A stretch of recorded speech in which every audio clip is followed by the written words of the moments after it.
So with direct recognition, the insurance company will not always lower your dividend rate when you take a loan.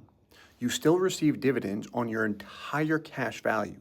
The difference is the amount that you borrow receives a different dividend interest rate. I would check out a few companies that actually raise the dividend interest rate on borrowed funds. I'll give you a few examples. Mass Mutual is one when their fixed loan interest rate is used. So their fixed loan interest rate is 6%. Their current dividend interest rate is 6.40%.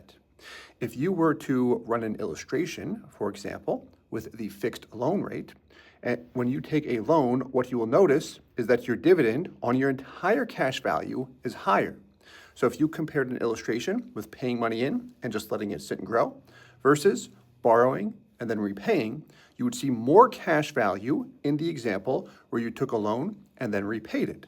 The reason why is because they enhanced the dividend or increased it slightly on the loaned portion.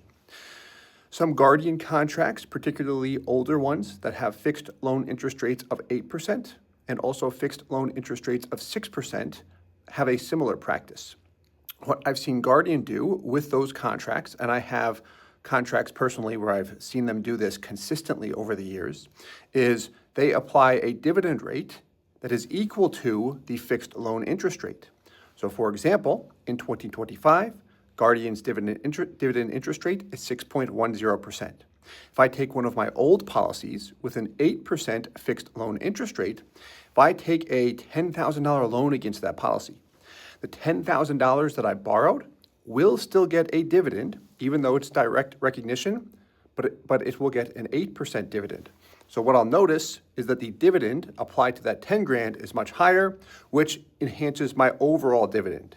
So when I take a loan and then repay it, I see more cash value than what I would have had as if I never took a loan in the first place. The same is true with their older contracts that have a 6% fixed loan interest rate. They just adjust the dividend rate to a 6% dividend instead of an 8% dividend. Now, just like dividends are not guaranteed, that same practice is also not guaranteed.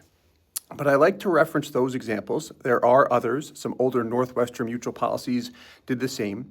But those are all examples of direct recognition policies that raise the dividend rate on borrowed funds instead of reducing it, which I have seen to be a common misconception in the industry. I hope this helps. Thanks so much for the comment and have a great day. Thanks again.